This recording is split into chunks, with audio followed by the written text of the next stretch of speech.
Shalom, perkenalkan saya Selvisina Kristina Dias, NIM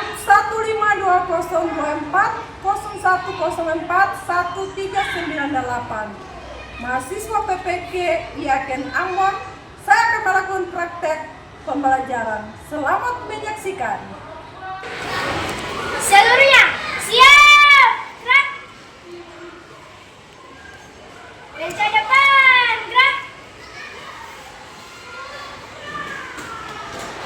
Tegap, gerak.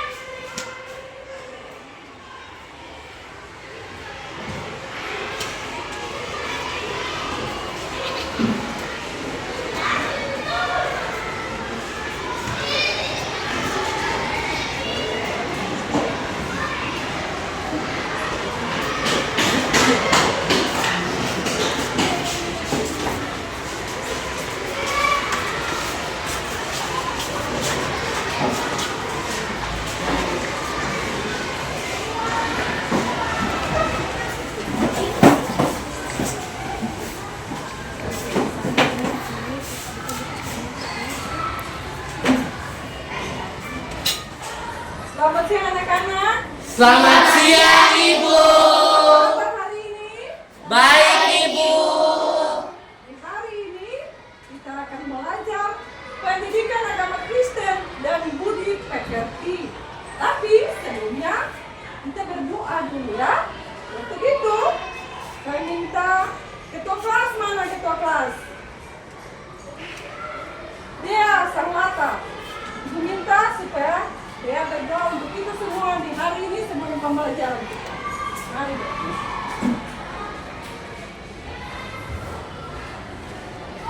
Semua teman saya kita berdoa.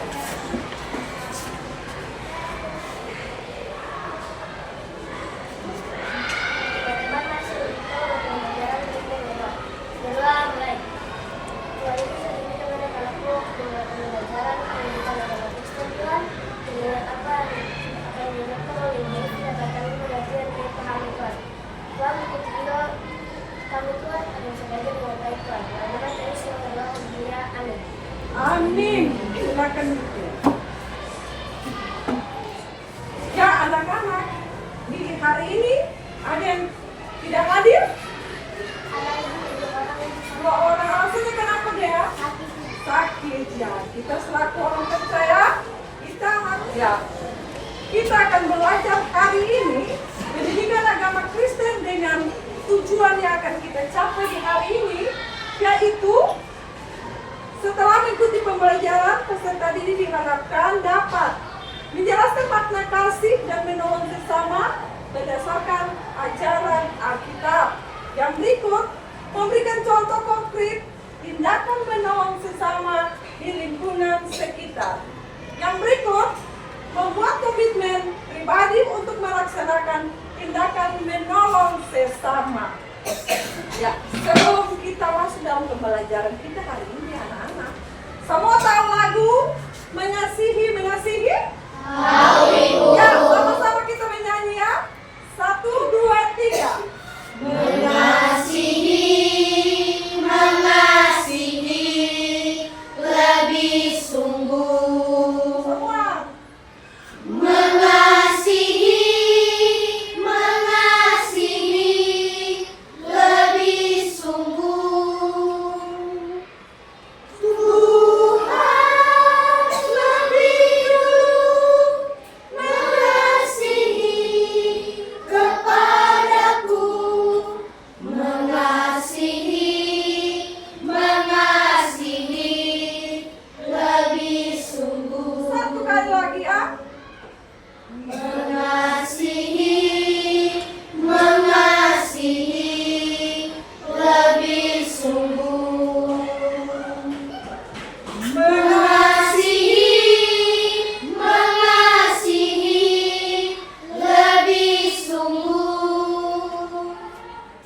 Ya, kita lihat di sini ada dua pertanyaan yang Ibu mau tanya sebelum kita masuk dalam pembelajaran ya. Yang pertama, pernahkah anak-anak merasa dibantu atau ditolong teman? Apa yang kamu rasakan? Pernah. Kamu merasa apa? Senang. Angkat tepuk tangan semua.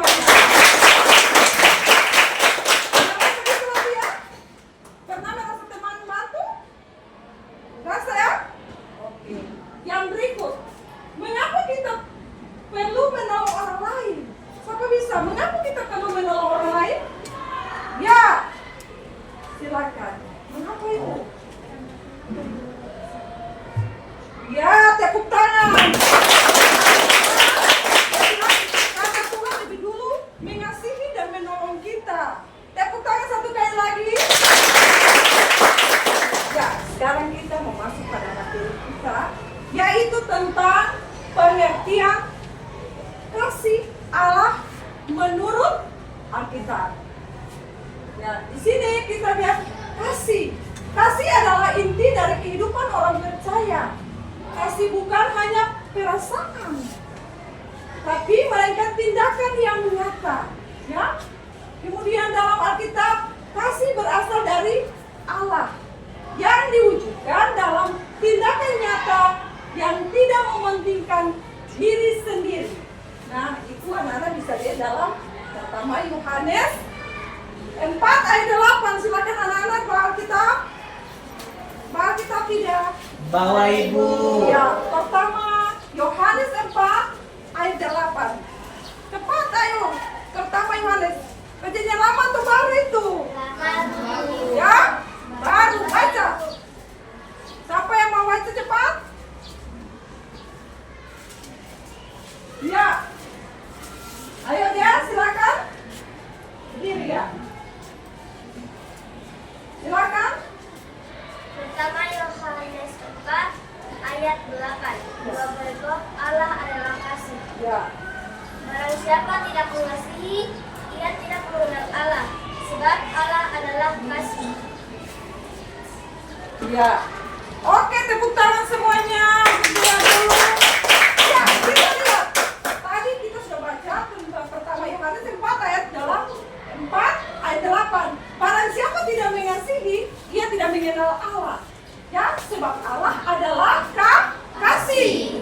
Itu berarti bahwa setiap orang Kristen yang sungguh mengenal Tuhan harus hidup di dalam kasih. Karena kasih adalah sifat dasar Allah sendiri. Tahu kasih itu siapa? Allah. Nah, kasih sejati, lihat sini. Tindakan tidak menuntut balasan. Itu kasih sejati ya. Jangan kita kasih lalu ada menuntut balas. Biasa begitu toh.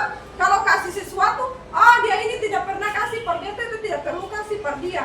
Bukan dibilang kasih. Ya. Kemudian tidak pilih-pilih orang yang dikasihi. Kebanyakan kita tuh pilih teman yang biasa kasih dekat dan beta. Itu kita kasih per dia. Itu tidak dikehendaki oleh siapa itu? Tuhan Allah. Ya. Kemudian mendorong kita untuk bertindak meskipun sulit. Nah, itu adalah kasih yang sejati. Yang berikut, yang kedua, pengertian. Ya, pengertian menolong sesama menurut Alkitab. Menolong sesama artinya bersedia membantu orang lain dalam kesusahan tanpa pamrih. Nah, ini adalah wujud nyata dari kasih yang hidup dalam diri orang percaya. Ya, paham tidak anak-anak? Paham tidak? Itu adalah pengertian menolong sesama menurut Alkitab. Nah, itu terdapat dalam Galatia 6. Silakan buka. Galatia pasal 6 ayat 2. Galatia pasal 6 ayat 2. Ayo, yang mana yang sudah dapat? Silakan. Galatia 6. Galatia pasal 6 ayat 2. Dalam berikut saling membantulah kamu. Bertolong-tolonglah menanggung bebanmu.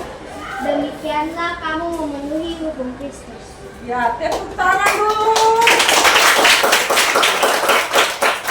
Dalam Alkitab Galatia 6 ayat 2 tadi bilang, bertolong-tolonglah menanggung bebanmu.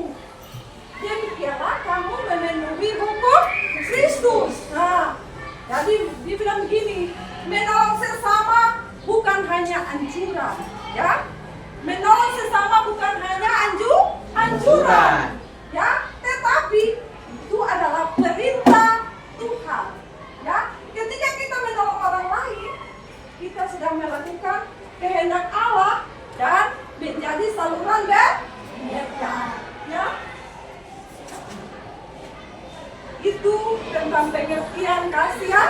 Sekarang kita lihat yang berikut tentang kisah Alkitab orang Samaria yang baik hati atau murah hati. Anak-anak di sekolah minggu pasti sudah pernah dengar cerita ini, tidak? Iya, Ibu. Iya, jadi tidak lazim lagi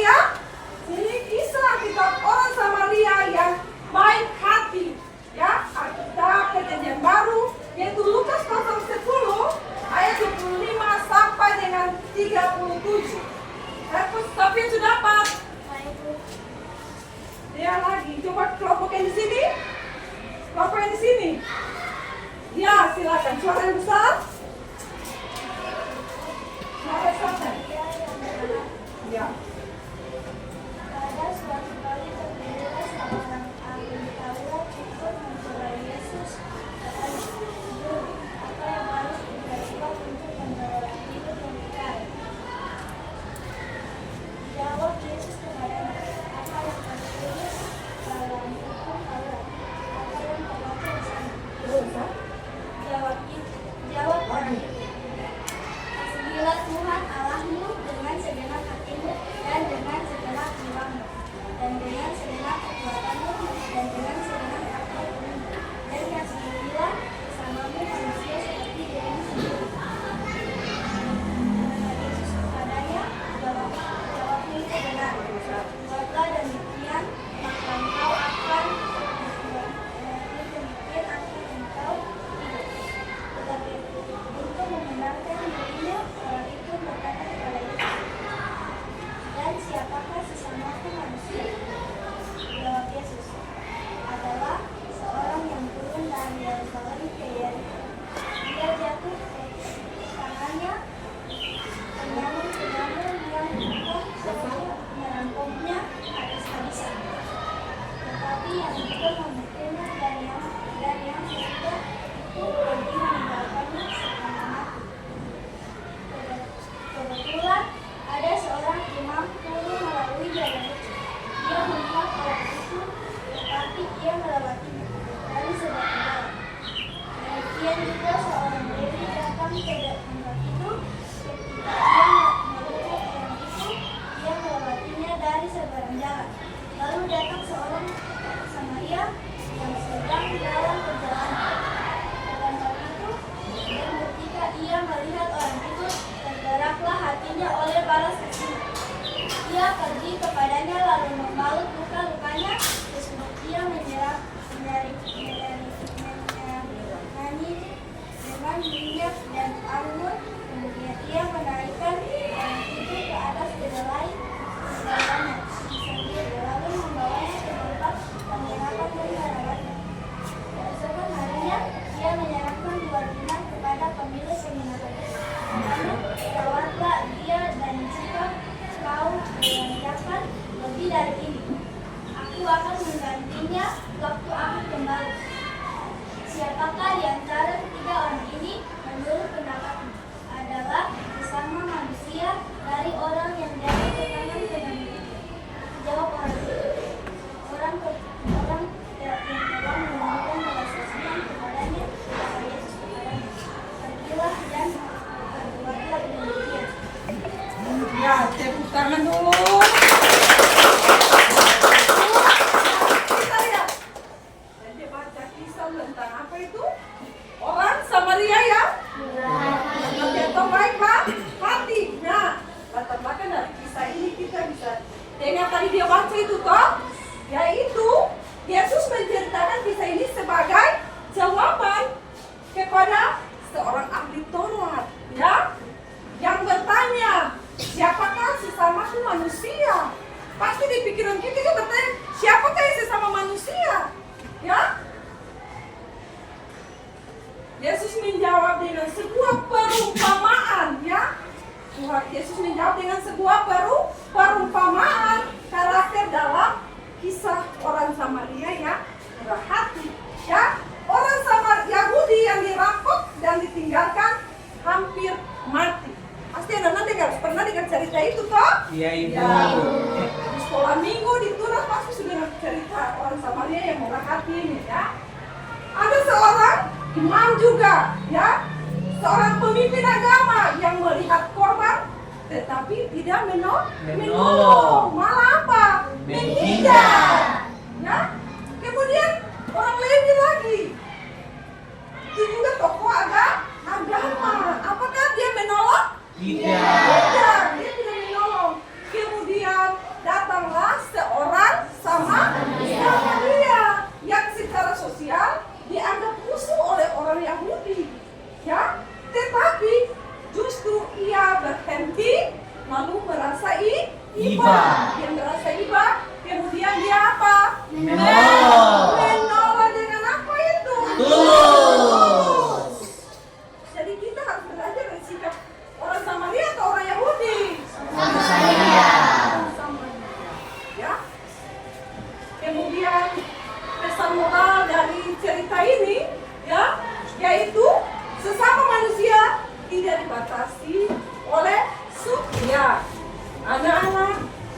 Pembelajaran kali ini anak-anak sudah mengerti?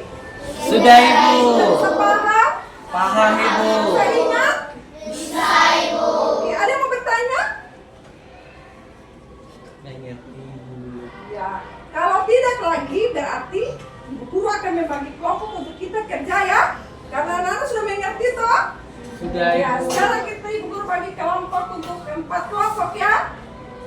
4 kelompok. Yang pertama ini kelompok kasih.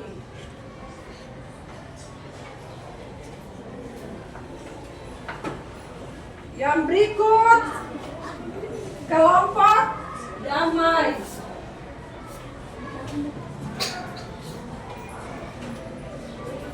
Yang berikut kelompok kesetiaan. Ya, satu kelompok lagi. Kelompok sukacita.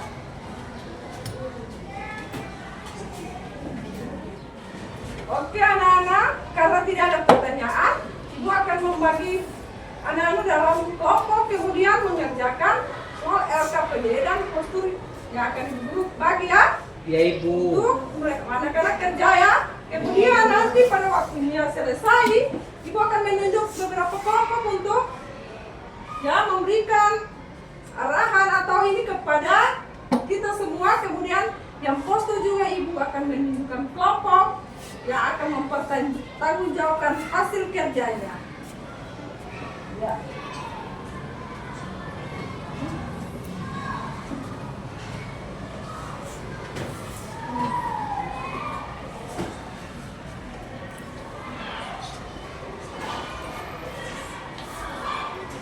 Ya, silakan bekerja hanya 5 menit. Ya, hanya 5 menit. Itu kerja kelompok berarti semua orang harus jadi berdiskusi ya. Silakan.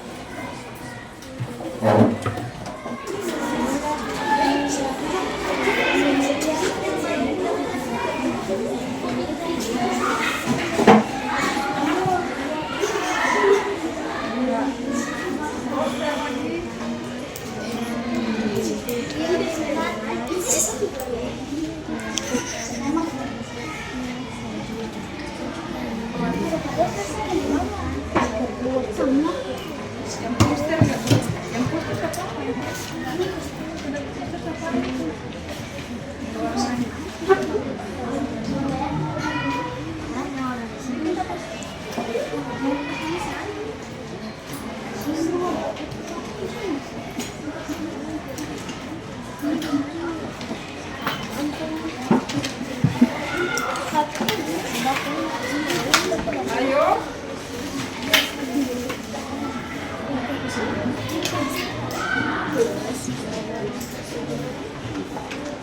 Bagaimana? Bisa? Bisa, Ibu.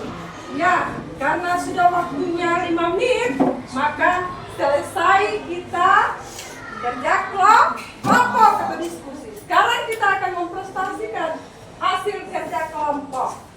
Ya, yang kelompok yang mempresentasi adalah kelompok kasih.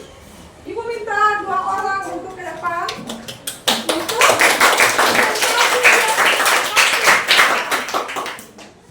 ya, silakan. Yang lain dengar ya, yang lain dengar. Ya, silakan. Selamat siang Ibu Guru dan teman-teman.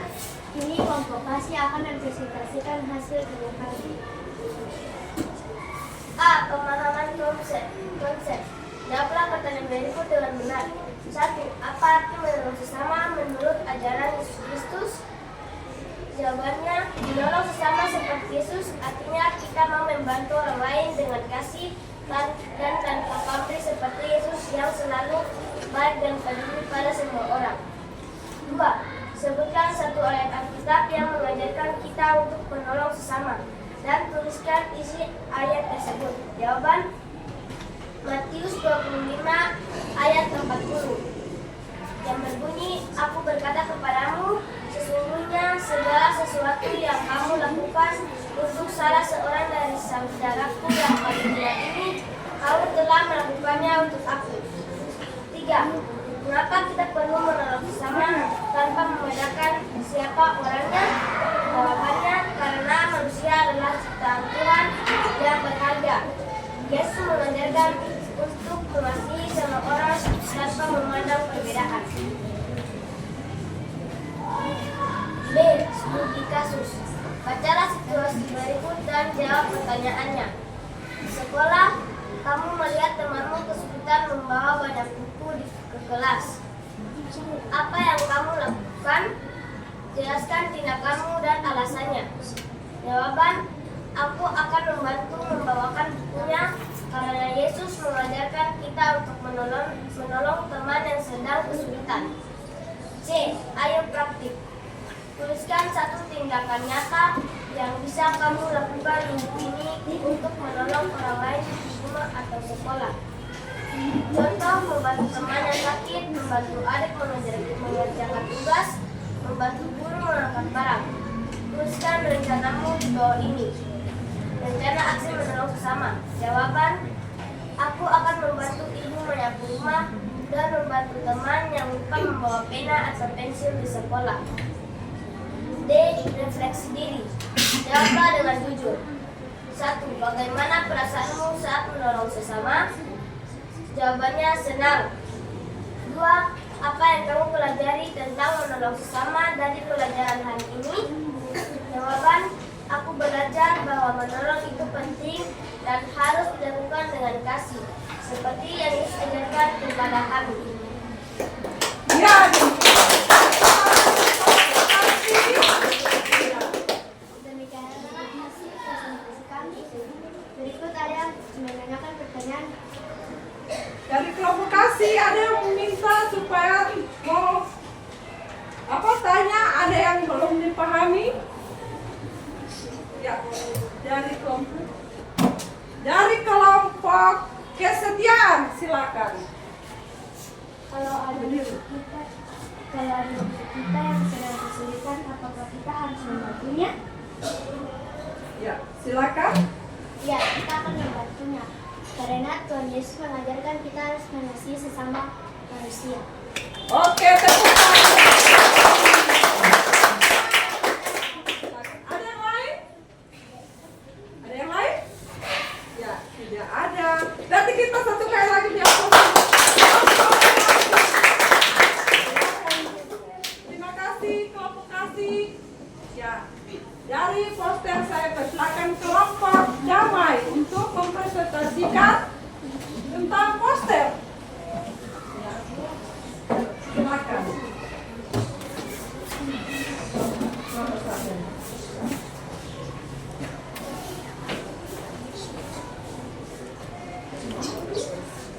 Selamat siang teman-teman dan ibu guru, saya akan mempresentasikan hasil seorang teman sedang kesepian karena dibully seorang teman laki-laki yang membuat teman itu membantu teman itu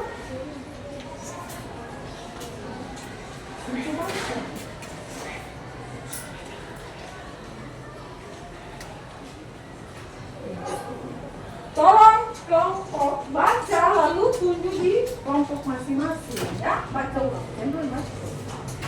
Ya, satu kali lagi ya. Kelompok baca lalu tunjuk buat baca. seorang teman perempuan yang sedang kesepian karena dibully dan oleh teman sekelasnya. Tiba-tiba datang seorang temannya membantu teman perempuannya. Ya, dengan kelompok silakan tunjuk di kelompok masing-masing. Jangan tunjuk. Tunjuk di kelompok masing-masing. Setiap kelompok. Ayo jawab. Jawab. Ya. Terus ya.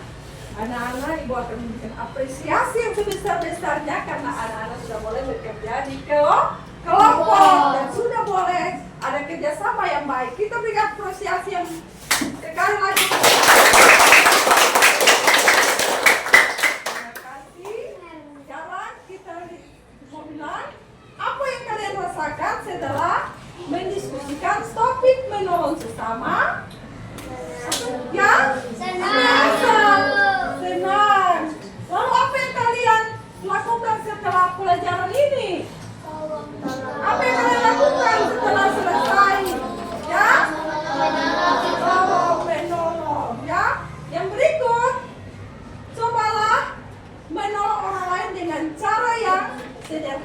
rumah atau di sekolah dan ceritakanlah pada pertemuan berikutnya ya. Itu yang tugas ya, itu tugas. Itu tugas ya.